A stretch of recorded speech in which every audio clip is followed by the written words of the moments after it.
Ladies and gents, welcome back to HTO. We have a absolute spectacular for you. We're again joined by two guests. And look, we can't say there's favourites. We look forward to every episode, but I think my co-host and I have looked forward to this one for a while, particularly my co-host. We're joined by Glenn Wheeler, who's a graduate of East Anglia University, who's going to be firing some questions at our special guest. We're joined by the one and only HTO Galactic himself, Mr. Peter Drury. Andrew, you must be buzzing for this one. Yeah, I mean, it's just one of those Sundays, isn't it, really? Just if Carlsberg did Sundays. Yeah, and or other beverages are available. Yeah, obviously. or herbal teas, anything, like that. But no, just some classic memories down the years of growing up as a child, falling in love with the game for many reasons, and Peter was definitely one of them. So really looking forward to it. Well, lovely thing to say. Thanks, Andrew, and really good to be with you. Right, and we'll slip you that, he'll slip you that money later, Andrew, for being so kind. Yeah. Before we throw it to yourself, Peter, Glenn, are you looking forward to this one as well? Yeah, for sure. I mean, like you say, it's a privilege speaking to you, Peter. It's just the way you have with words. And as an aspiring commentator myself, I look up to certain commentators, of course, and you're definitely one of them. So, yeah, really, really excited for this. Nice, me too. We'll have a good chat. Look, we get a manner of guests, and we've been very fortunate to have some sort of very famed players and people connected to the game. But we did want to ask, where does it start? Where did it start for you? Where did commentary start? Was it something you always wanted to do? We had Gary Lewin, and he said, well, not really. He wanted to be a player, and he wasn't very good. He was the backup goalkeeper for Arsenal, and he just sort of fell into the physiotherapy and doing all he could to help. What about you? Where did your journey start with football? Listen, I honestly believe, Tom, that almost anyone who is connected in any way to football started out in some small way wanting to be a player, didn't they? We all wanted to be a player, however inept we actually turned out to be. When you first connect with football, what thrills you most is the prospect of playing the game. Now, in common with the very great majority of the population, it was very quickly evident, and I mean very quickly evident, I was never going to be a player. And we already have in common, those of us on this call now, that we understand that if you can't play, the next best thing is to talk about it. And as a very young boy, I started talking about it, and again, it's not unique in any sense. Millions have done it down the years. I began commentating on everything, and I was of an age where Subbuteo was the thing, and I crawled around my bedroom floor playing Subbuteo and commentating on it. And, I used to commentate on doing my household chores, and I used to commentate on, walking to the shops and seeing if I could overtake the lady who was 20 yards in front of me and beating her at the line, like Co beating Ovette, So I suppose it was something in a sense I always did, but don't get me wrong, that wasn't in any sort of aspirational or career-minded way. It never occurred to me that I'd actually one day use commentating as a job and a means of paying my bills. Absolutely. You just threw me back there. And obviously in the last few weeks, we lost another fantastic orator of sports in Murray Walker. And I remember you just said Subbuteo, and it just threw me back to my living room floor being awash with just two things. One would be huge Subbuteo board. I say board because we'd map and tack down the felt onto the board. And another one would be the Scalextrics kit. And I think I just sort of hover between the two, and commentating it in that way. But you're right, it sort of takes you there, doesn't it? Yeah. Absolutely. Was there a moment in a where you're sitting with your mates in the pub, Peter, and one of them thought, you know what, you've got the voice for commentary? How about not really. No, because I mean, you don't think those thoughts, Andrew, do you?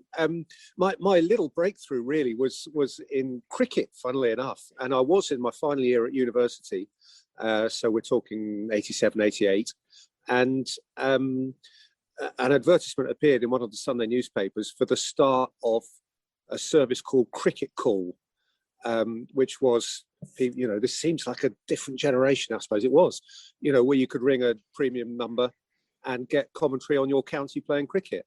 And I'm a great cricket fan, and I thought, I'll give that a whirl. And I got a few days' work as sort of relief for the main man, commentating on Kent playing cricket. Kent was, and still is, my county. And so that's the first time I earned any money for it. And it's the first time it really occurred to me that maybe if I got very lucky, I might be able to make a living out of it. But when I graduated, I was an accountant to start with, a trainee accountant. And I had to take a gamble or two to get lucky, and I've just been immensely lucky, really. First game live. As a fan, now that's another interesting story, because I grew up in a household that wasn't a football household at all. My dad didn't take me to football. I didn't start going to football live until I was a student, and I grew up from a distance with West Ham as my team, which truthfully it isn't now. But be careful, Peter. Be careful. Yeah, exactly. Be careful where you are today. I'm not going in any particular direction with that, but I followed it all on television and radio, and I suppose I had a fascination with the broadcasting of football as much as with football itself, which I suppose plays into the whole narrative. But I didn't start going to live football until, as a student, I went to Hull University, and I used to use my student grant to go and watch Hull City play at home, and then when I came back home to Kent, I used to go and watch Gillingham play. And that, so I didn't start going to football till I was 18, 19 years old. Just for the awareness of our listeners there, the reference was made to Peter's long ago ties to West Ham, but that's because he's joining us live from the London Stadium ahead of West Ham Arsenal. So hence our saying, would be careful if he said he's cut any ties there. Impartiality, I'm sure, ahead of the game. Certainly. Those ties have long since gone. How did you move from Kent, Four Through the Covers, today commentary, into the world then of football? How did that move happen? Well, as I say, I just had an immense amount of luck, actually. I like everybody graduating in 1988, it was a very different age, and there was a job for you as a graduate, to be honest, which, as my kids' generation are finding out now, there isn't necessarily these days. But I did what everybody did and became a trainee accountant because I couldn't think of what else to do, and I wasn't especially good at it. And after a month or so, I realised I couldn't hack it. I just wasn't happy, and I thought I'm going to have a crack at getting not necessarily into commentary, but certainly into sports journalism. And so I started writing letters, and I handed in my notice to the excellent accountancy firm I was working for, and I then went through 3 or 4 pretty torturous months, perhaps longer, of getting rejections because I had no qualification. I had no reason for anybody to take me on except that I was keen, and I suppose I had a degree, but not in anything particularly pertinent. And then I got a chance with the Haters Sports Reporting Agency, which still exists now and has always been legendary, and a lot of the sort of Fleet Street's finest have come through it. And I got work with them, and eventually I got a full-time job with them. And then after a year or two of that, I applied for my first job in broadcasting, which was with BBC Radio Leeds. And I was very lucky to be in Leeds when Leeds won the title in 92, and I cut my teeth interviewing Howard Wilkinson, which was a tough gig because he was a hard man, but it was also a great gig because as well as Leeds, and we had Cantona, and we had a title-winning team and all that. I cut my teeth commentating on Bradford City and Huddersfield Town and Halifax Town in the old 4th Division, and making mistakes, at a relatively low-profile level. And local radio is brilliant for that, and local radio really needs to survive and thrive because it's a great service, but also because it enables people to develop. And those were really great days, and such a underpinning feature of the career I've been lucky enough to have. And then I was fortunate; I was sort of one of the next cabs off the rank when 5 Live began. Right at the very beginning of 5 Live in the early 90s, I was kind of into that. And so that was another lucky break. And then telly happened in 98. Brian Moore, great legendary commentator of ITV, said that the World Cup would be his last, and they had to recruit someone in behind Clive Tilsley, and that person was me. So, it's one thing after another, right time, right place. And, I'm a lucky boy. Yeah, I mean, it's obviously thrust you into this amazing career that you've had, and you've had some. Obviously, what we'd love to do with you, Peter, is to sort of deep dive really into some of your incredible moments. We've asked our Twitter followers to sort of chip in with some additions. We had some ourselves, which we'll touch into later. And I think what we like about these choices is they kind of represent all the different reasons why I'm assuming you love the sport. I mean, if we firstly, let's start off with the one that's just become the whole, the Roma. Oh, yeah. Have risen from their ruins. I mean, I'm not even going to try and replicate it. It would be that one. Obviously, I've talked about a lot, and I have to say to you, it's a freak. It really is a freak. It was an alignment of planets which was so lucky. What you have to remember about that day is that Liverpool were playing Man City. Roma against Barcelona was by a streak the second game. Nobody in the UK was remotely interested in Roma against Barcelona. Barcelona were 3 goals ahead. That was done and dusted. I went along to the Olympic Stadium that night, utterly relaxed, in the knowledge that I'm a lucky boy. I'm going to watch Messi play in the Olympic Stadium, Rome. It's all fun. Somebody's paying me to do this. It's springtime. And what's the problem?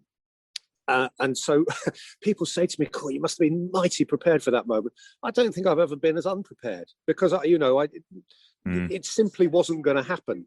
And it wasn't until Roma got to within 1 goal that it suddenly dawned on me, shucks, if they score again, this is quite something. And this all coincided, talking about the alignment of planets, this all coincided with the Liverpool-Man City tie going dead. That Liverpool had got through, City were gone, it was all over, and people turned over because there was a more exciting game on the other side, which wasn't meant to happen. And then, God bless him, Manolas scores this goal. And people quote back to me, Roma have risen from the ruins. Roma have risen from their ruins was a direct result of the fact that a big centre-half in a melee of players got a flick header at the near post, and I didn't have a clue who'd scored. And so I had to come up with a line to cover for 2 or 3 seconds, waiting for the director to show me Manolas peeling away. So that's what came out. And whatever I say, if I say it's brilliant, then people, that's arrogant, and I don't believe it's brilliant. I believe it's a freak. But it's also... It can be both. It can be very much be both, Peter. Well, it can be a freak and still absolutely brilliant as it was. But it can also sound like kind of false modesty. But all I'm saying is that might not have happened. Something weird took over. And if you actually examine the words I used afterwards, and your Greek gods and Rome and 7 hills of Rome and all whatever the other tosh was, it's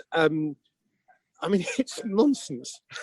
Actually, there's some sort of parallels with that. When listened to you there talk about the fact that it was dead, but as the game progressed, it obviously became more realistic that this could be pulled off. And it's a little bit like with the Tyler and the Aguero goal, where all of a sudden City are just out of it. Like there's no way they're going to go on and win the league. They're losing the game with 5 minutes to go. So there's that element of sort of, you've almost planned for something, but then it obviously changes, and then. Yeah. Well, it's interesting that the comparison or contrast between those two, because I did the City thing as well for the global audience, and the difference between those two, and I always say this to sort of young commentators, say, to what extent do you prepare for a moment? And I always say, never ever script anything that's going to happen in the game. Have something ready for before the game. The players are going to walk out. There's going to be, in normal times, a roar of the crowd. Everything up to kickoff can be a set piece. And I make no apology for preparing for that, for having words ready for that. It seems to be obvious. Cristiano Ronaldo hits 100 dead balls a day because he knows that he's going to have a shot at goal from 25 yards. But never, ever prepare for something that might happen in the game, because whatever you write won't quite hit it, because there's going to be some nuance. And that Manchester City day, and I'm not comparing myself to Martin, who did a wonderful job on that, but that Manchester City day, I think any commentator was ready for the final whistle to blow, because all that had to happen that day was Man City had to beat QPR. That was obviously going to happen. It wasn't a difficult game. Man City had to beat QPR, and on the final whistle, you were going to have some words which effectively said, and Manchester City are champions. Now, if you had used those words, it would have sounded pathetic, because that just didn't do justice to the manner in which Manchester City became champions. And so to have preconceived that, or Well, the clever thing that day was not to have prepared words, because you were entitled to believe that Man City would win 3-0 and we were just waiting for the final whistle. But the clever thing to do that day was to disregard the words you'd written and realise in the moment, for goodness sake, don't go anywhere near that script because you're going to sound stupid. Yeah. Even though the script, strictly speaking, was right because Manchester City were champions. And so I suppose in those moments, and going back to the Roma one, it's a kind of allowing the shackles to come off and to just trust yourself. And that's the dangerous bit, really, because it's like throwing yourself out of an aeroplane. Because if you get it wrong, when you commit to it to that degree, would be horrible. I suppose that Roma goal was obviously one of the reason why we all love football is when you see a team that's down and out like a boxer, you know, they're on the ropes and they come back and win. I guess the next one we wanted to look at and delve into was the sort of the South Africa moment, Bafana. Again, a completely different reason why you love football, right? Yeah, well, honestly, that's my favourite of in terms of occasions. I never like to measure these things by me. It's again, it sounds like terrible false modesty and cliche, but nobody ever tunes in for the commentator. It is about the football match and it's about the moment. And going to that football match that day was such an incredible privilege. You know, and I hate saying it in a way because it sounds as if I'm trying to put some halo on and being something I'm really not. But honestly, to see black and white people arm in arm in Johannesburg, walking into that ground, sharing the moment, and I think it was the most important football match I've ever been to in that sense, in a global sense. You know, the planet felt as though it came together that day, and if you could bottle the unity of that occasion, you know, and vaccinated into everyone, you know, the world would be a better place. You know, it was a beautiful, beautiful day. And when Shabalala scores his goal, it's just the embodiment of that day. And this is a boy who grew up underneath a corrugated iron roof in Soweto. You know, and suddenly the whole world is his. And it's the only goal that I've been fortunate enough to describe that still today, more than 10 years on, makes the hairs go up on the back of my neck. Nothing to do with what I said at all, but just to do with the purity of that sporting moment.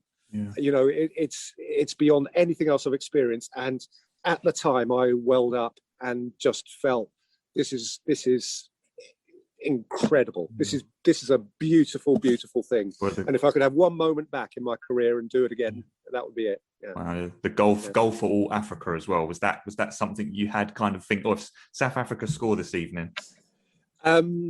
Possibly. I mean, it is more than a decade ago. But there was a sense in that World Cup, and you'll all remember the narrative. There was a sense in which this wasn't about South Africa. This was about all of Africa. Africa had the World Cup at last, you know. And there was the famous quote, was it from Pele or whatever? Was it Pele who said, you know, an African nation will win the World Cup in my lifetime, or something like that. Anyway, there was the sense that this was Africa's moment. And I suppose it kind of works linguistically, that line. You know, if the World Cup had been held in Senegal, that line wouldn't have worked. Just saying, goal for Senegal, goal for all Africa. You know, it doesn't work. But because that country happens to be called South Africa, I guess that possibility opened up. Yeah. Got to use it. Yeah. So we've got a couple of, obviously we're big Arsenal fans, as we never fail to hide. But Tom and I have both got sort of an Arsenal moment, really, that we just love to kind of sort of reflect on with you. I mean, Tom, you kick off with your classic night in Madrid. Well, the Madrid night, you know, Thierry Henry. Gosh, how can we be anywhere else? How can we be anywhere else? What are your memories of that night?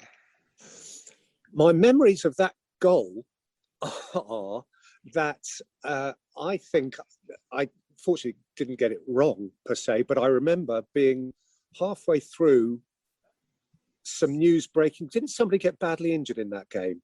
And I was halfway through an update from the touchline about somebody being injured when, bless him, Thierry started on his little wriggle towards the goal. Yeah.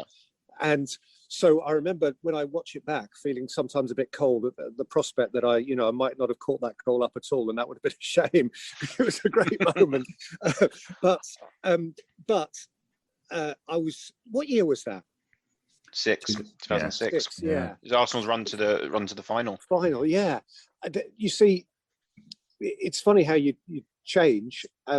What I remember that night is feeling very, very nervous because I was that much younger.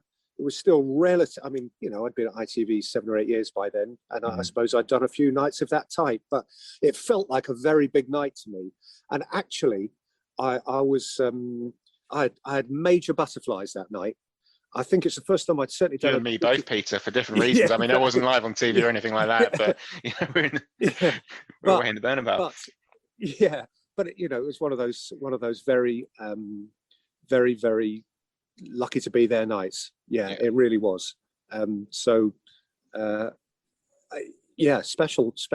night. Yeah, I suppose one of those moments where you another reason why we fall in love with the game, watching greatness at the same time. And we talk about the same club a few years earlier. One of my favourite pieces that you've ever done on Arsenal is we were playing Bolton at home in the Invincible season, Peter. And we raced into a 2-goal lead, and your commentary for the second goal where Pires just curls it in from 25 yards.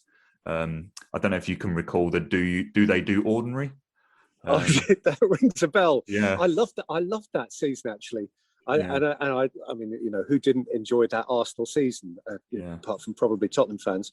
It was a beautiful team to describe. Every player kind of lent himself to words, and they didn't do ordinary, did they? And they scored some beautiful goals. Bergkamp. I mean, goodness me, that bloke was poetry in motion, and they're beautiful. I mean, I remember being fortunate enough to be there on the last day when they went behind to Leicester, didn't they? which wasn't meant to happen. 1-0 down at half time, the last day of the season. I was sitting in the North Bank, and I was just like, unless we come out, if we just don't score in the next 45 minutes, we won't go unbeaten. I mean, don't get me wrong. Yeah, the confidence around us was just like, but it all happened because we were that much better. I remember the lovely pictures of didn't Martin Keown need to come on to get his medal? Yes. And Arsene Wenger, who wasn't a great slapstick. I mean, he was a great manager, of course, but he wasn't a great slapstick. He didn't go in for bants, did he? But he allowed himself to go through the process of pretending to send on another substitute, which would mean that Martin Keown wouldn't get on for his medal. Which kind of shows just how relaxed Arsenal were once I think he was being subbed on for the last 3 or 4 games at about 85 minutes. For the last 4 fixtures, he was just coming on just to grab a medal. You mentioned there, Peter, as well about that Arsenal side that sort of had all sorts of characters in it. And I wonder, where do they rank in PL history for you? Because if you look at someone like Man City, they've probably got 4 or 5 players, haven't they, in that side that sort of do that one thing amazingly well. Yes. Foden, Bernardo Silva, David Silva, Mahrez, they're all very technically just gifted, aren't they? Whereas that Arsenal side had literally everything, didn't it? Do they sort of stand out for you? Well, they do stand out. They do stand out. I have to say, in parallel to this Manchester City team, because there was a point of separation between Arsenal and the rest, just in the same way as there's a point of separation now, in my view, between Manchester City and the rest. Arsenal were just playing football of a type that the others couldn't reach, and they were playing football of a type that was almost impossibly beautiful.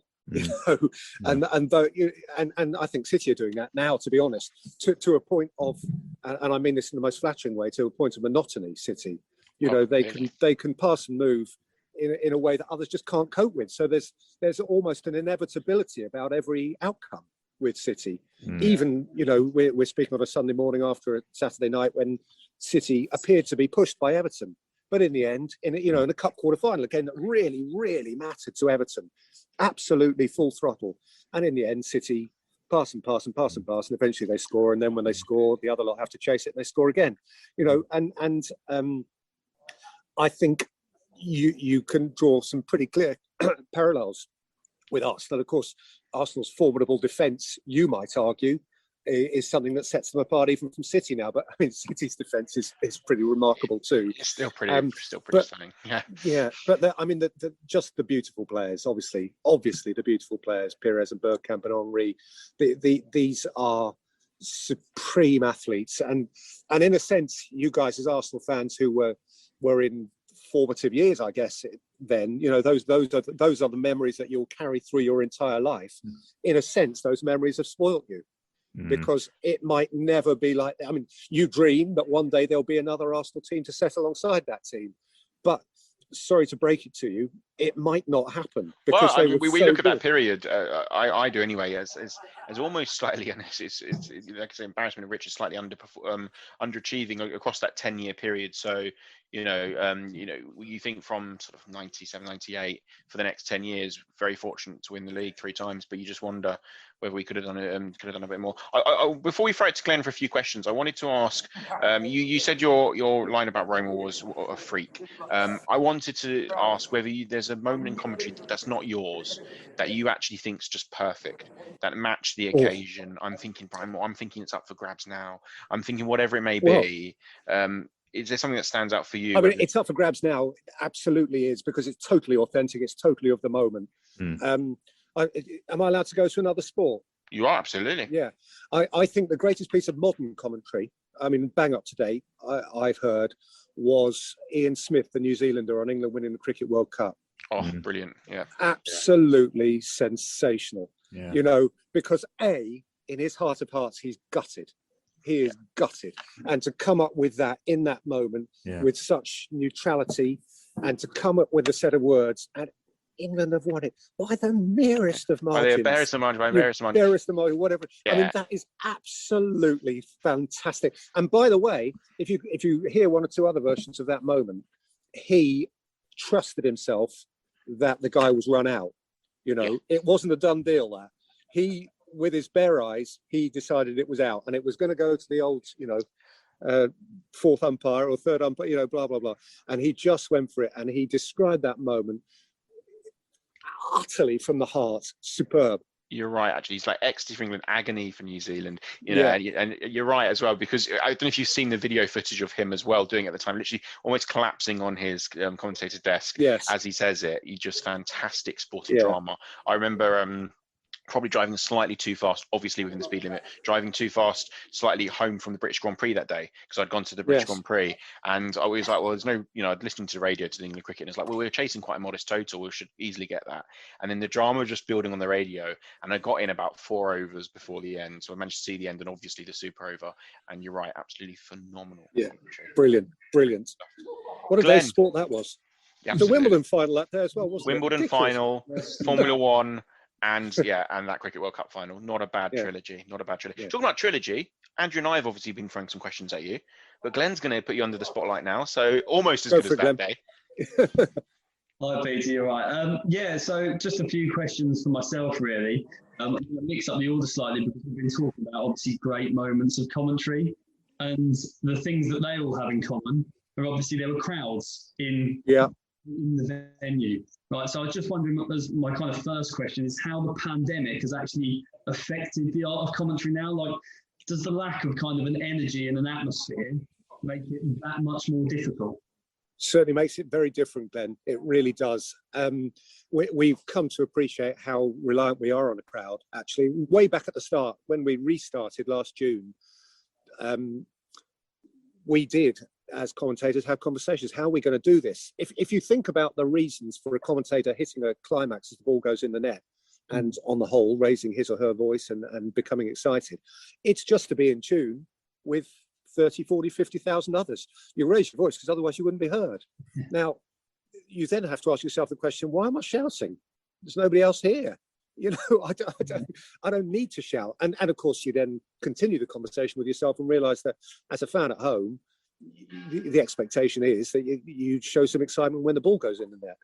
But it has felt very false at times, and you feel almost as though you're acting now, as opposed to feeling it, because the reason for the reaction doesn't exist in quite the same way, except insofar as you're still wrapped up in the sport. And mercifully, the fact that television has been able to keep showing football and that's considered a benefit for the nation, means that we've continued, all of us, to invest as football fans in the product.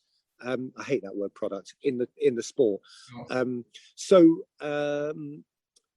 You know, I've talked myself around in circles here, but what I'm saying is you feel like a slightly inadequate soloist who's horribly exposed because there's no choir behind you.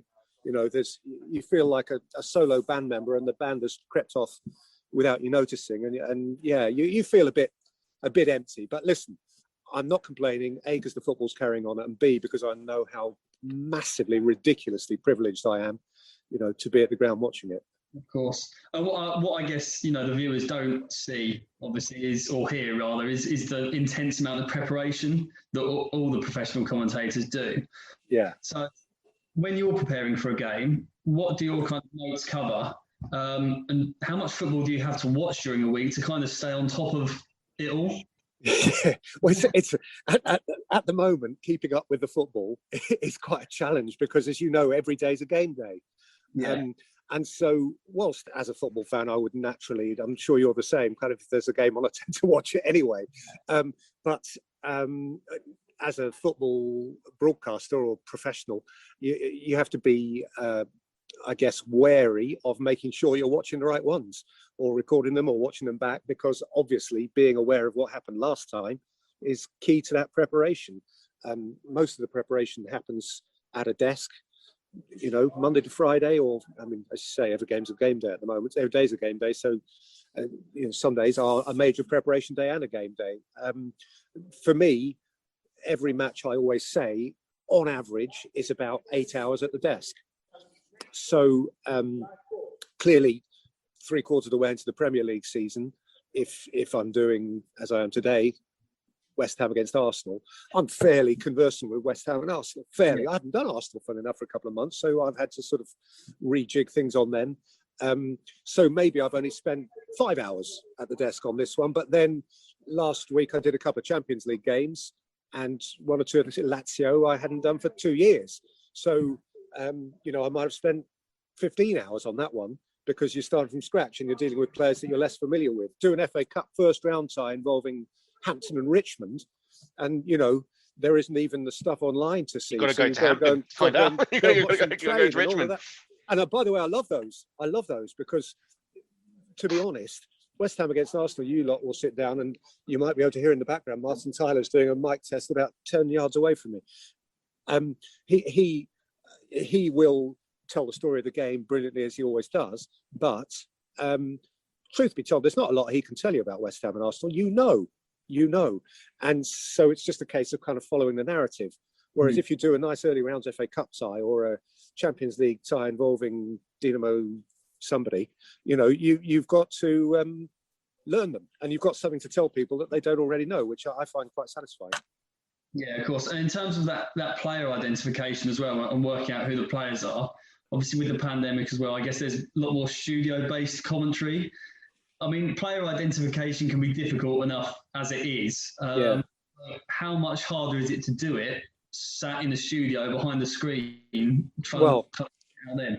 Let me tell you, Glenn, it's much harder. And I find it really, for all sorts of reasons, so much less satisfying doing it sat in a booth, because you can't feel the game in the same way.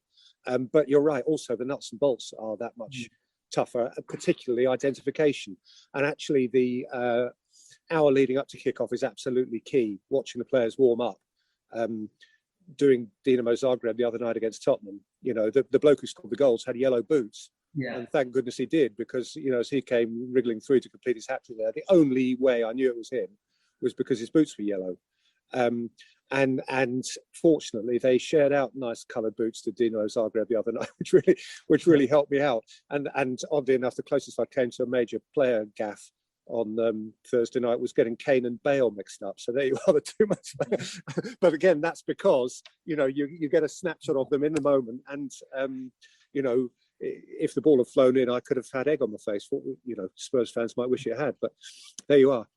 And of course, then you can't actually see the whole pattern of play emerge, can you? You're focused on literally, you know, you see what we see as punters watching the game, half a pitch. Whereas obviously we all know when we go to live football, the whole shape of the game shapes the football match. Yeah, well, that is exactly true as well. You can't, working out the shape of a team is sometimes hard. You're reliant on a director who you don't know, you're not in contact with, to show you stuff that he doesn't always. And also, especially in these days of VAR, can be really difficult, because you get a borderline offside goal. You go through the whole shenanigans of getting excited about the goal, and then you wonder about it, and you haven't had the angle you need, and you're just guessing. You're no further forward than a viewer, and in a sense, it is partly your job to be a little bit further forward than a viewer. So it's been my policy, if I'm honest, just to let the story play out. There's nothing. There's no point guessing anymore. I mean, in fact, there's more point guessing if you sat at home and hoping it's a goal or hoping it's not a goal. You're entitled to do that. You're on the settee with a can of lager, and you can say what you want and hope what you want. But if you're supposed to be describing it, you can only get it wrong. So the best thing is just to wait, and somebody says no goal, and you say no goal. Yeah. Yeah, and with reference to kind of the whole art of commentary, with how, say, social media has exploded and now everything's 24/7, do you feel that the actual art itself is becoming less about, say, describing the action on the pitch, and is tending to become a bit more sensationalist, almost more about football in a wider context? It can do. I mean, truthfully, Glenn, I think the most important thing we do as commentators is say the names of the players. That's what it is at its absolute basics. It's about telling you who's got the ball. That's what it's about, and everything else on top of that is embroidery of some sort or another. I'm a great believer. It is my opinion that the commentator, as in me, person who does my job, shouldn't have an opinion. It's not my job to have an opinion. It's my job to deal with facts. Now, the bloke sat next to me might be a former international or a former manager. It's his job to have the opinion. My job is simply to tell you what's happening. Now, listen, there are shades of grey, and don't get me wrong, if somebody scores a brilliant goal and I shout brilliant goal, that in a sense is expressing an opinion that goal is brilliant.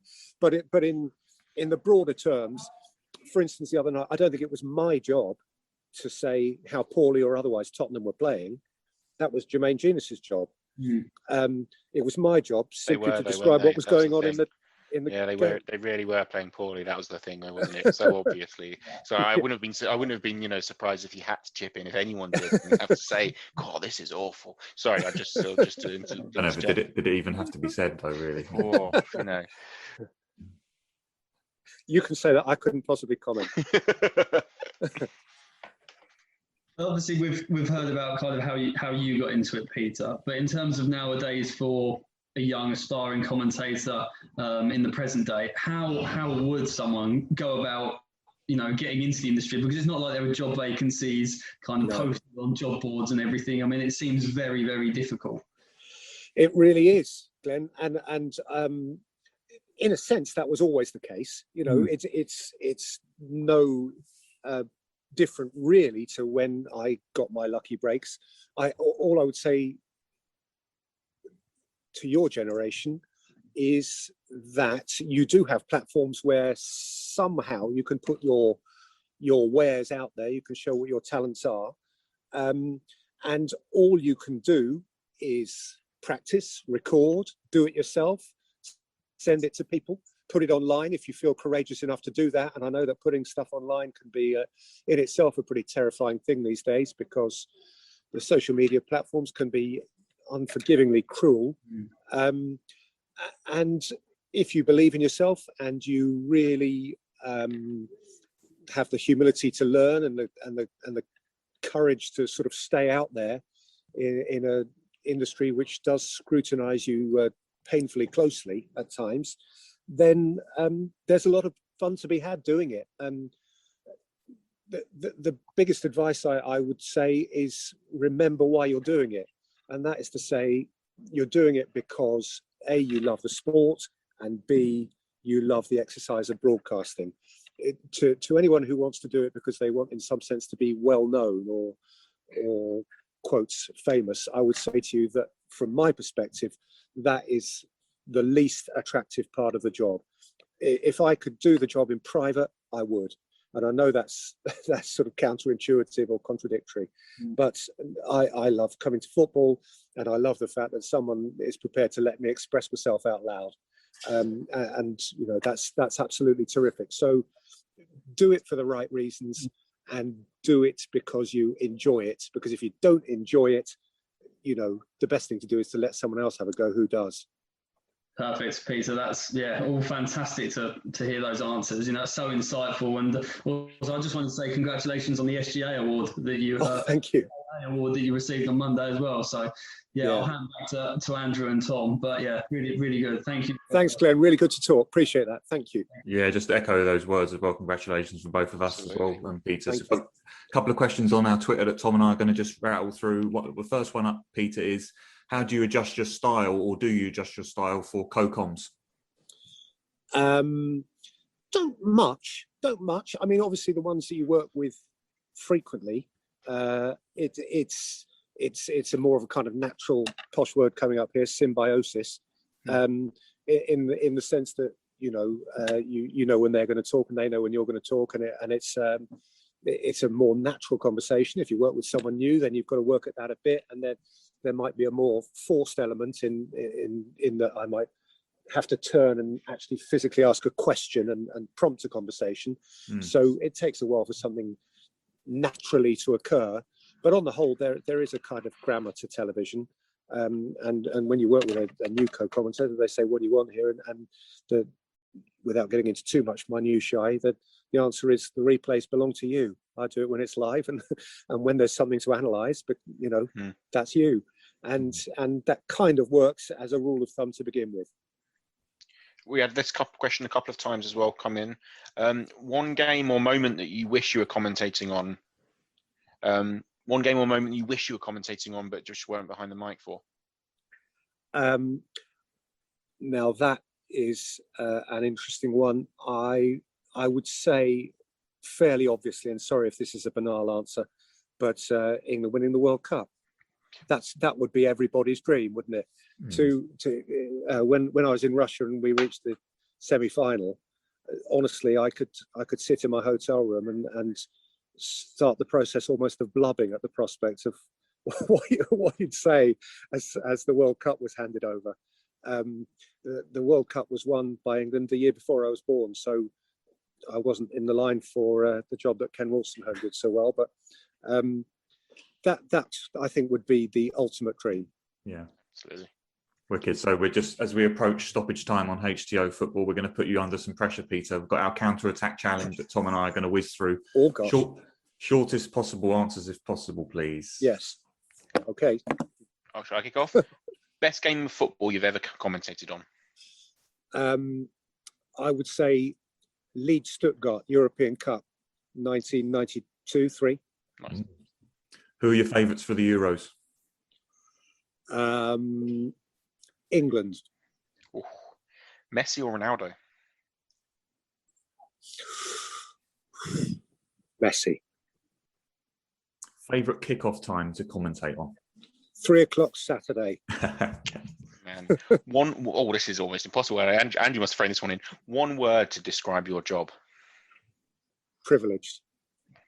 Nice. And our classic on HTO, you've got 3 dinner guests, Peter, come around for a takeaway. Pizza and beers at yours in the world of sport, dead or alive. Okay. I would have Alan Knott, my first real sporting hero, Kent and England wicketkeeper. I would have